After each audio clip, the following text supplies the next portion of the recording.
Jesús seguiré, pongo en él mi mirada, veo su gran amor, canto sus alabanzas, a Jesús seguiré.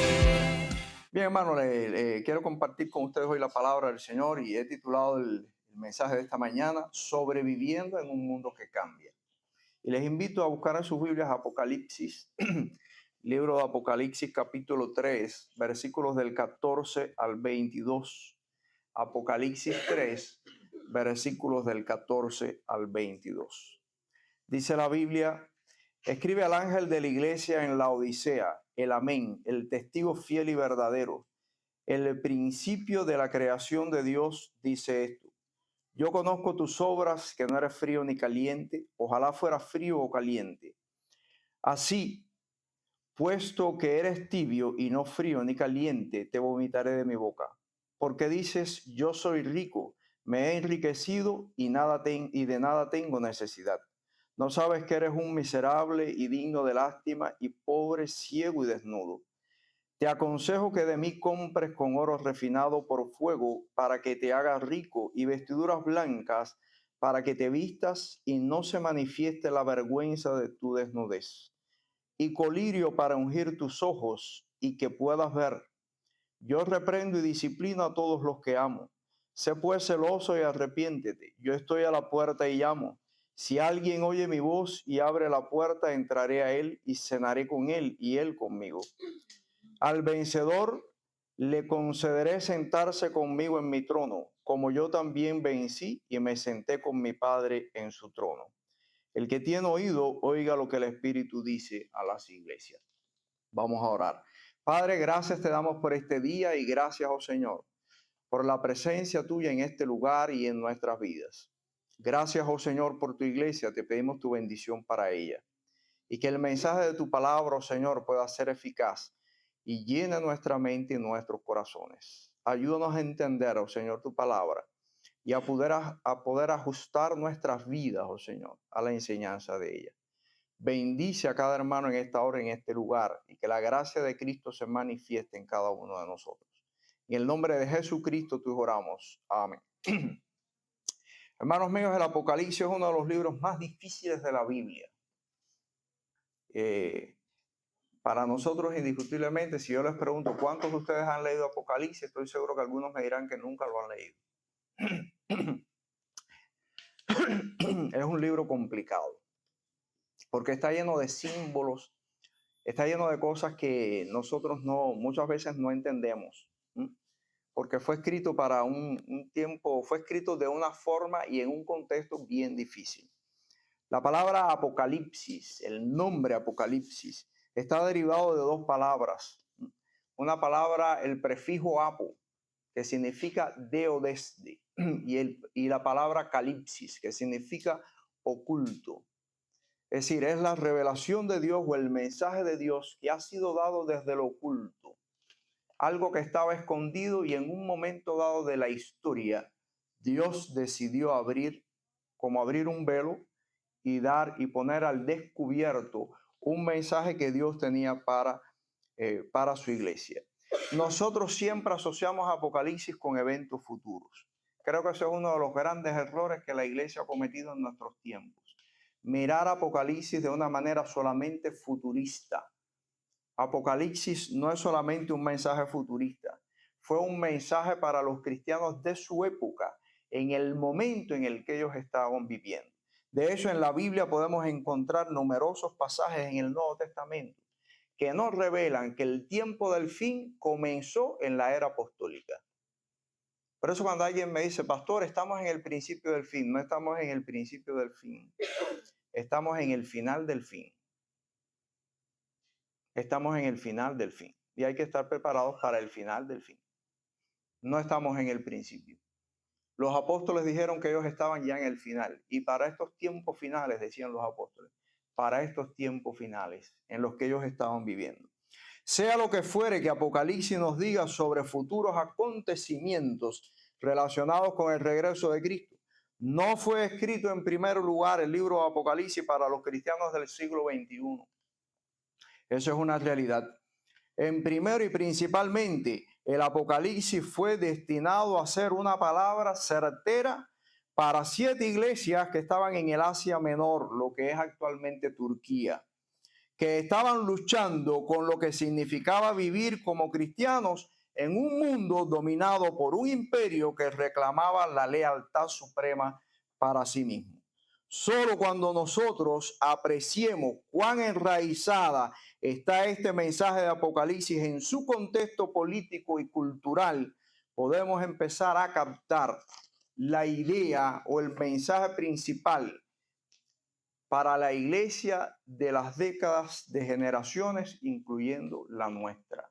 Solamente cuando entendamos qué significó Apocalipsis para los primeros oyentes, nosotros podemos entender lo que significa para nosotros hoy. ¿Cuál fue el contexto en el que nace este pasaje de las Escrituras que estamos leyendo? Estaba relacionado principalmente a la cultura de su época. La Biblia nos deja ver que para el tiempo en que el apóstol Juan escribió el libro de Apocalipsis, estaban bajo el dominio del emperador romano Domiciano, por el año 81 al 96 después de Cristo, cuando el culto imperial en el Asia Menor occidental estaba en su apogeo. Ya habían persecuciones aisladas, porque hay que entender que cuando el libro de Apocalipsis se escribió, la iglesia no estaba siendo totalmente perseguida. Empezaron ciertas persecuciones de manera aislada para grupos de cristianos. Por ejemplo, la Biblia menciona que Antipas, un testigo fiel del Señor, ya había sido martirizado. En Apocalipsis 2:13 dice la Biblia. Y fue martirizado en Turquía, Jesús. Murió Antipas ahí. Hay varias teorías, pero dicen que la única teoría históricamente más es que fue martirizado en Turquía. Estábamos hablando el domingo pasado. Antipas, la Biblia lo menciona. El apóstol Juan estaba desterrado en la isla de Patmos. Es impresionante cuando uno ve el lugar. Tuve la oportunidad de estar en Turquía con mi esposa hace unos años y estuvimos frente por frente a la isla de Patmos. Y es hermoso cuando usted puede ver, ¿verdad? Es impresionante porque le da a uno una visión y un recuerdo tremendo, ¿verdad?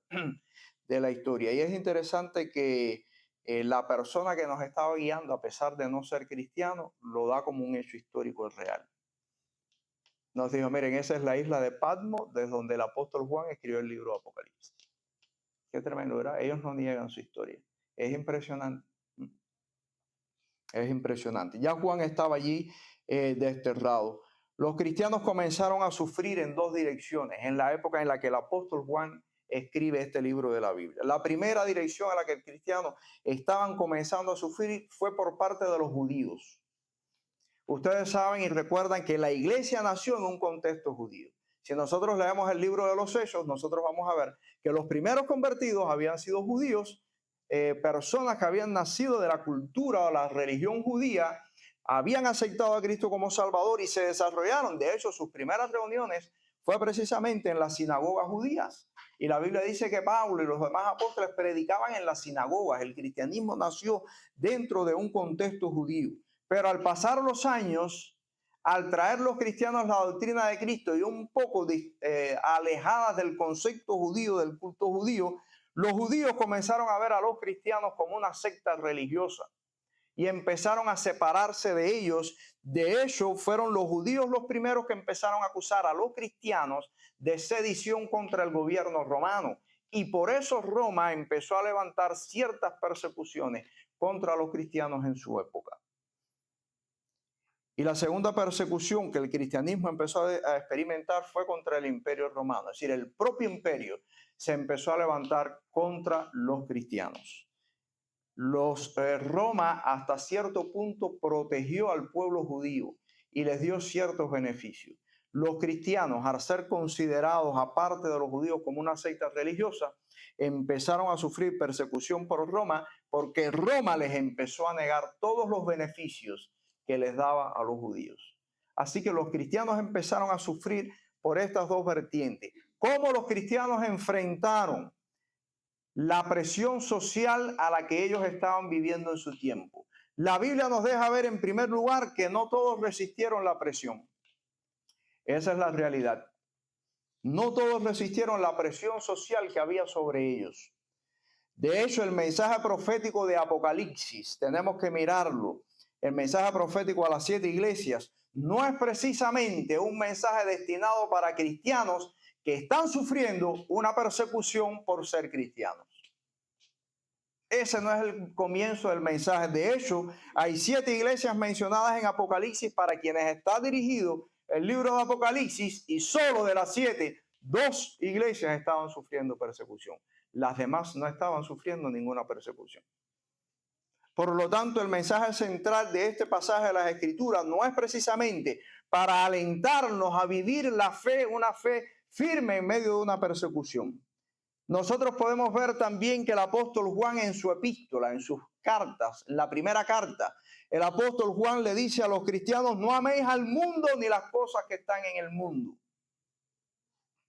El mensaje de Apocalipsis primeramente a las 7 iglesias es un mensaje a los cristianos a separarse de la cultura en la que estaban viviendo, a no dejarse afectar o a dejarse no mezclarse con el contexto cultural en el que ellos estaban viviendo.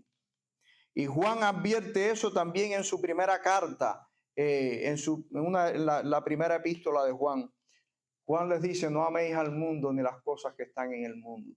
La iglesia estaba cayendo no en una persecución interna ni una persecución externa. No estaban siendo perseguidos externamente por ningún imperio. No estaban siendo perseguidos tampoco o siendo afectados por falsos maestros dentro de la congregación. Estaban sencillamente acomodándose a la cultura en la que estaban viviendo. Y Apocalipsis está dirigido, el mensaje a la iglesia, precisamente a permanecerse firmes y no dejarse influenciar por la cultura en la que ellos vivían. En el caso de la iglesia de Laodicea y de Sardis, el mensaje a estas 2 iglesias, los cristianos no se enfrentaron aparentemente a una persecución externa ni a una persecución interna de falsos maestros. La gran trampa para estas iglesias en su propio éxito era su propio éxito material y autosuficiencia. El Señor le habla a la iglesia de la Odisea y le dice: tú te crees que eres rico. Ese era su problema. Estaban bien acomodados. Una iglesia que no carecía de recursos materiales. Estaban bien. Y el Señor tiene que intervenir. Hay 3 cosas que quiero compartir con ustedes que el Señor le dijo a su iglesia en ese contexto, a la iglesia de la Odisea. La primera, el Señor le dijo en el primer pasaje, ahí los primeros versículos, dice la palabra de Dios: yo conozco tus obras. La primera cosa que el Señor le dice a su iglesia es: yo conozco tus obras. Y un mensaje muy oportuno para nuestras iglesias en nuestros tiempos hoy, en lo que estamos viviendo, es entender en primer lugar que Dios nos conoce y sabe lo que estamos haciendo. El Señor le dijo: yo conozco tus obras, o también puede traducirse: yo conozco tu obrar. Yo conozco tu obrar. Y el Señor le dice: y no es bueno para conmigo. Cuando nosotros hablamos de la iglesia, tenemos que mirarnos a cada uno como individuos, porque la iglesia no es más que la manera en la que Dios establece un nuevo sistema de reino en la tierra. Nos separa del mundo y crea una iglesia. En todos los países del mundo hay un sistema político, un sistema de vida donde cada ciudadano crece, se desenvuelve y se desarrolla. La iglesia es el sistema de Dios dentro del cual los ciudadanos cambian de un estatus a otro. Y la iglesia es el sistema que Dios ha creado para que el nuevo pueblo de seres humanos pueda establecerse en un nuevo orden de vida. Por lo tanto, cuando hablamos de la iglesia, nos tenemos que mirar a nosotros mismos como individuo. ¿Quién soy yo como individuo? ¿Y cómo funciono dentro de la comunidad o del reino que Dios ha establecido? Por eso cuando alguien viene y me dice: pastor, la iglesia está mal. ¿Quién es la iglesia? La iglesia somos nosotros. Si cuando usted diga la iglesia está mal, mírese usted mismo: yo soy parte de la iglesia, yo estoy mal. Me tengo que mirar en primer lugar a mí mismo, porque yo soy parte de la comunidad que forma la iglesia. El Señor le dijo a su iglesia, yo conozco tus obras. El Señor conoce nuestras vidas, conoce la vida de cada uno de nosotros y conoce nuestro obrar. Nuestras obras o lo que hacemos están vinculadas a nuestras intenciones. Nuestras intenciones las podemos esconder. Podemos esconderla a la vista de la gente, pero no a la vista de Dios. Si bien soy enemigo de la predicación moderna, que a veces, o una predicación demasiado psicologizada, que todo es bueno, todo es maravilloso, el Señor tiene cosas, pero también a veces estoy en contra de esos pastores que se pasan la vida criticando a la iglesia. En la iglesia todo está mal, todo está perdido, todo. Y yo me pregunto, ¿y esto qué cosa es? Es prácticamente como si la iglesia no sirviera. Y bueno, ¿y las personas que estamos aquí qué cosas son? Ahora, tengo que reconocer que muchas iglesias en la actualidad, como en los tiempos en los que el apóstol Juan escribió, han perdido un poco el enfoque. Porque por gusto, Dios no está llamando precisamente en el último libro que se escribe de la Biblia, que es un llamado a la iglesia precisamente. El último libro es un llamado a eso, a la iglesia a no perder de vista las razones para las cuales Dios ha llamado a su iglesia. Podemos engañar a la gente, pero no podemos engañar al Señor. Podemos hacer muchas cosas. De hecho, probablemente la iglesia que mejor humanamente estaba en Apocalipsis era la iglesia de Laodicea. No carecía de nada.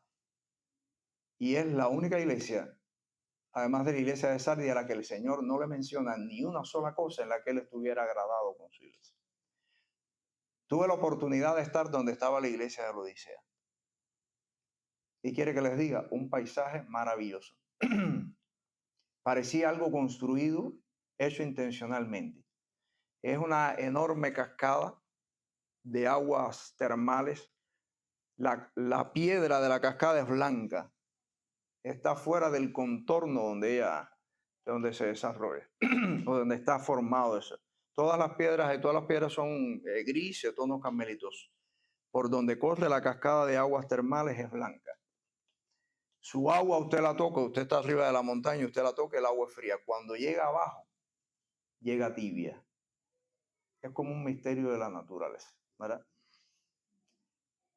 Y abajo, el lugar donde ella cae es una fuente hermosísima, llena de flores, un entorno tan lindo que tú dices, wow, eso no puede ser natural. Y allá abajo estaba la iglesia de Laodicea. La ciudad de Laodicea era una ciudad próspera económicamente. Había sido capaz de levantarse de un terremoto que hubo en su tiempo y no necesitó la ayuda del Imperio Romano. Y la iglesia se enorgullecía de su riqueza. El lugar donde vivo, oye, vivo en el mejor lugar probablemente de Turquía. Nosotros somos tremendos. Además, la zona donde vivía fueron productores de la lana y probablemente del mejor vestido de su época. Era un lugar próspero. Y mire, les voy a decir una realidad. La cultura nos forma, la cultura forma el carácter de la gente. Si bien no es determinante, pero sí es muy influyente. Donde vivimos va a influir mucho en la manera en la que nosotros somos y nos comportamos. Esa es la realidad. El entorno muchas veces nos forma. Y Dios estaba llamando precisamente a su pueblo a no dejarnos afectar por nuestro entorno. El Señor le dice a la iglesia, yo conozco tus obras, las conozco perfectamente, ¿verdad? El apóstol Pablo nos deja ver en la palabra de Dios en 1 Corintios 15. Hay un contraste entre lo falso y lo verdadero. Cuando como cristianos queremos evaluar nuestra vida, deberíamos ir a 1 Corintios capítulo 13. El apóstol Pablo menciona en 1 Corintios 13 todo lo que un cristiano puede hacer sin ningún valor. Dice la palabra de Dios en 1 Corintios 13, si yo hablo lenguas humanas y angélicas, pero no tengo amor, llego a ser como metal que resuena o címbalo que retiñe. ¿Qué dice Pablo que un cristiano puede hacer? Hablar en lenguas humanas y hasta angelicales. Pero dice que si no hay amor, no me sirvió de nada. Dice, si tuviera el don de profecía y entendiera todos los misterios y todo conocimiento, y si tuviera toda la fe como para trasladar montañas, pero no tengo amor, soy nada. ¿Qué dice Pablo aquí que puede hacer un cristiano? Tener el conocimiento supremo, conocer todos los misterios. Y segundo, tener fe. Tener fe dice para trasladar montañas. Mire cuántas cosas se pueden hacer. Pero dice Pablo, pero si lo esencial no está en usted, de nada sirve. Por eso el Señor dice, yo conozco tu obrar, lo que haces, lo que eres capaz de hacer. Pero a mí, dice el Señor, no me sirve de nada eso que estás haciendo. Tu corazón no es recto para conmigo. Le está diciendo el Señor a la iglesia. Una iglesia no es buena porque tiene muchas cosas, porque ha podido lograr hacer muchas cosas. Una iglesia es buena por el corazón de los creyentes. Una iglesia puede carecer de todo, no tener ningún recurso, no tener nada, pero tener un corazón íntegro, y Dios bendice eso.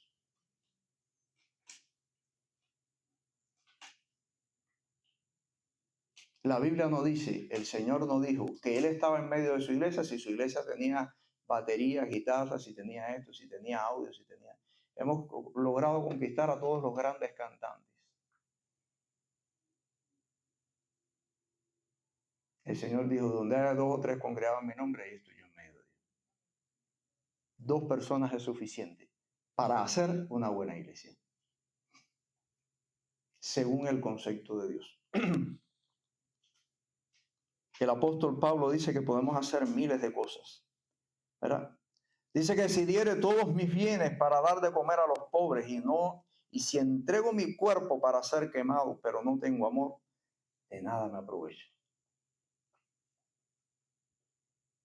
¿Cuántas cosas podemos hacer que a Dios no le sirve para nada si el corazón no es íntegro delante del Señor? La segunda cosa que el Señor le dijo a la iglesia de la Odisea fue lo siguiente. Dice el Señor, te aconsejo que de mí compres oro refinado por fuego para que te hagas rico. Te aconsejo, le dijo el Señor. Mira, una de las cosas maravillosas que yo he visto en mi trato con Dios es que Dios nunca obliga a nadie a tomar una decisión en su vida en cuanto a lo correcto o lo incorrecto. Dios nos invita. El Señor Jesús nos invita a hacer lo que es correcto. Ahorita Jesús estaba hablando de ese tema. Vengan a mí. El Señor le invitó a la gente. El Señor no obligó a nadie ni cogió un látigo. Tienen que venir a donde estoy yo. El Señor no dijo ahí, ¿verdad? Cuando dice el Señor, ahí en Lucas, dice el Señor en el Evangelio de Lucas. El Señor dice, si alguno quiere llevar mi cruz, si alguno quiere venir en pos de mí, coja su cruz. Todas son acciones humanas. El Señor hace la invitación. Usted tiene que tomar la decisión de hacerlo. El Señor no obligó a la iglesia de la Odisea. Le dijo, te aconsejo que de mí compres oro puro. Abandona tus riquezas y enriquécete con las cosas del Señor. En otras palabras, le dijo el Señor a la iglesia de la Odisea. El consejo de Dios fue buscar las riquezas del Señor. Renuncia a lo que te ha hecho creer que tú eres rico. Esa es tu decisión. El Señor no te va a obligar a hacerlo. Es un llamado a reflexionar en mi relación con el Señor. Eso es muy importante, ¿verdad? Una cosa que he aprendido es que Dios no bendice nada que no esté alineado a la verdad de Dios. Ni siquiera el mensaje de la predicación del Evangelio, si no está alineado con la verdad de Dios, Dios no va a bendecir eso. Porque podemos estar usando las cosas de Dios, pero no estar de acuerdo con Dios.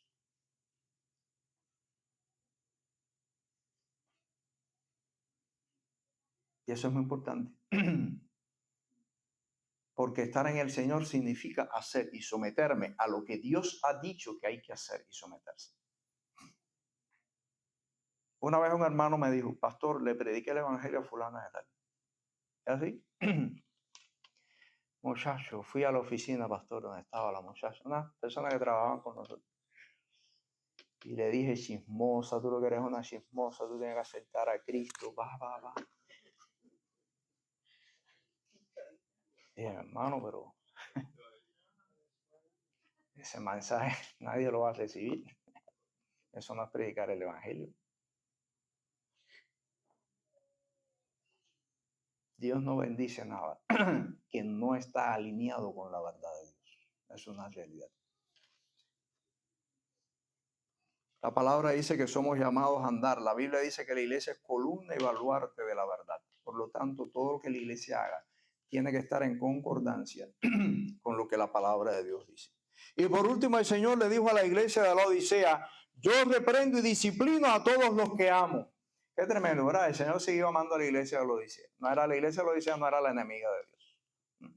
Dice el Señor que los amaba. Pero les digo una cosa bien fuerte, yo disciplino y reprendo a todo el que amo. Mire, si usted piensa que por ser cristiano no va a recibir la disciplina del Señor, sí la vas a recibir. Si andas mal, el Señor te va a disciplinar. ¿Por qué? Porque el Señor reprende y disciplina a todo el que ama. Estar equivocado no significa no estar en el amor de Dios, pero sí significa que el Señor no está contento y necesita, porque Dios te ama, entrarte otra vez. Por lo tanto, te va a disciplinar. Qué triste es que a veces como los cristianos no entienden que están mal. Pero cuando tú los confrontas con la palabra de Dios, no están bien. Usted les dice, hermano, esto dice la Biblia, no, pero y te siguen discutiendo que es así como ellos dicen. Pero hermano, eso no está en la Biblia. No, pero es otro. Ok. Déjame decirle que el Señor disciplina eso. Porque el que no está en la verdad va a ser disciplinado. El Señor le dijo a la iglesia de la Odisea, yo disciplino y reprendo a todo el que recibo por hijo. Ninguna mala conducta pasa inadvertida a los ojos de Dios. Ninguna mala conducta. Y esa es la realidad. Dios disciplina y disciplina duro. Nuestras actitudes pueden parecer buenas, honestas, pero si no corresponden a la verdad de Dios, serán disciplinadas.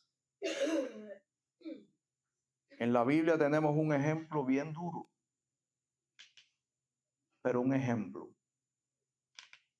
Dice la palabra de Dios que cuando David decidió traer el arca que había sido robada, el Señor David fue y trajo el arca otra vez a Jerusalén. Y todos venían contentísimos alabando al Señor porque Dios les había permitido quitarle el arca a los filisteos. Y la montaron en una carreta y la trajeron. Y dice que en un momento, en un tambaleo de la carreta, dice que uno de los hombres que estaba allí, Usa, extendió la mano para que el arca no se cayera.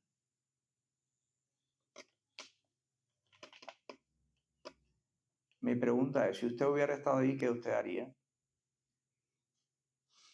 Si usted ve que el arca del Señor se va a caer, ¿qué usted haría? ¿No hubiéramos hecho lo mismo? Proteger el arca del Señor. La Biblia dice que Usa extendió su mano y cogió el arca del Señor porque se iba a caer de la carreta. Y dice que la ira de Dios se encendió contra Usa y lo mató en aquel lugar. Y yo hice la misma mueca que hizo. Señor, se te fue la mano. Porque lo que Usa estaba haciendo era honesto y bueno. Y la Biblia dice que David se entristeció en gran manera y allí mismo se detuvo. A David se le enfrió el alma.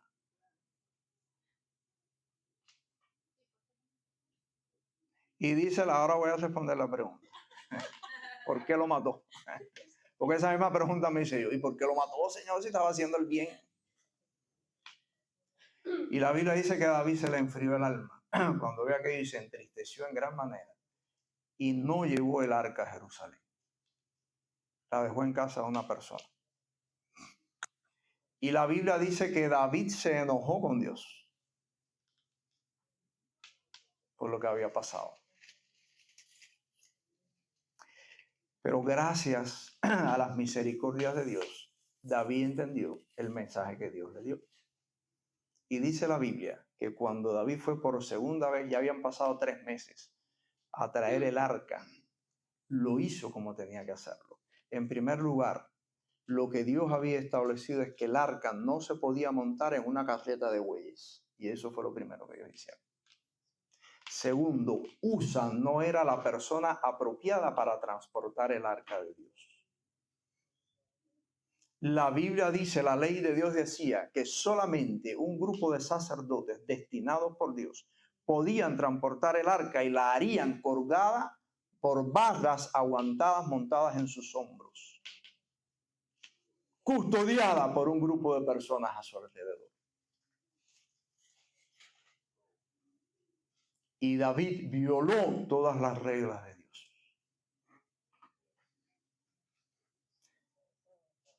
Dios le dijo a la iglesia de la Odisea, yo conozco tus obras. Yo las conozco. Nuestro obrar puede ser muy honesto, pero si no está alineado a la verdad de lo que Dios ha revelado, no es bueno. Y dice el Señor que Él disciplinó a la iglesia de la Odisea. Dice, yo disciplino y reprendo. A veces las disciplinas cuestan cara. A veces las disciplinas cuestan cara. Por eso el Señor le hizo el llamado a la iglesia de la Odisea. Ahora, arrepiéntete ahora, antes de que llegue la disciplina. Arrepiéntete ahora. Tenemos que hacer una revisada a nuestras vidas como cristianos. Porque hay conductas que son repulsivas delante del Señor. Dios no las admite. La tibieza de la iglesia de la Odisea era repulsiva delante de Dios. Dice, no eres ni frío ni caliente, eres tibio. Por lo tanto, te vomitaré de mi boca. Le dijo el Señor a su iglesia. Le dijo, te hubiera preferido frío y no tibio. ¿Ustedes saben por qué? Porque el frío está inconsciente. Está equivocado, pero él no sabe cuál es la verdad. El caliente está activo, anda en la verdad, pero el tibio conoce la verdad y no le da la gana de andar en ella. Sencillamente vive indiferente a la verdad. Nada pasa nada. Craso error. Cuando uno conoce la verdad y no se somete a ella, craso error. Entonces, como cristianos hemos sido llamados, Dios nos llama a reflexionar en nuestra vida. Echémosle una mirada a nuestra vida. ¿Qué está mal en nosotros? Ya estamos conscientes, ya conocemos la verdad. Ahora lo que tenemos que hacer es una mirada a nuestra vida. Señor, ayúdame a andar en tu verdad. Ayúdame a cumplir y obedecer la verdad. Un cristiano no está llamado a mentir para salir adelante en la vida. Si usted conoce la verdad, sométase a la verdad de Dios.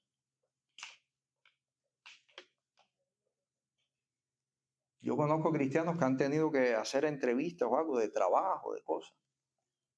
Y hay gente que le han dicho, oye, no vayas a contar tu vida porque tú has tenido una vida. Y le digo, no, ahora soy cristiano. Yo voy a contar la verdad. Voy a decir la verdad. No la voy a ocultar. Si Dios me está bendiciendo en esto, Él me lo va a dar. Aun cuando yo tenga que decir algo que se vaya en mi propia contra. Y el Señor los ha bendecido. La han entrevistado y la gente le han dicho, a mí no me interesa la historia de ti. Me interesa tú. Porque el Señor bendice la verdad. Entonces Dios nos hace un llamado a nuestras vidas. Andar en la verdad. Mira, a la iglesia de la Odisea el Señor le está hablando. Le está hablando con amor, pero también con firmeza. El Señor amaba a la iglesia, a pesar de todo. Pero hermanos míos, ser iglesia, ser pueblo de Dios, no necesariamente significa que estamos haciendo lo que es correcto, ni que Dios nos tiene que bendecir por eso.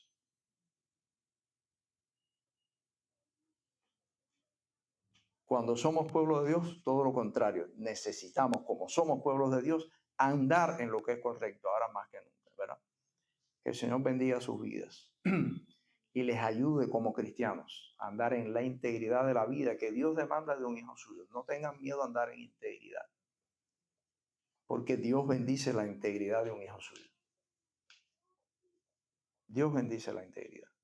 Lo que sí no va a bendecir nunca, porque usted se crea que es hijo de Dios, que Dios va a bendecirlo. Porque usted es hijo de Dios, porque el Señor, yo voy siempre a la iglesia, porque yo canto, porque yo esto, porque yo lo otro.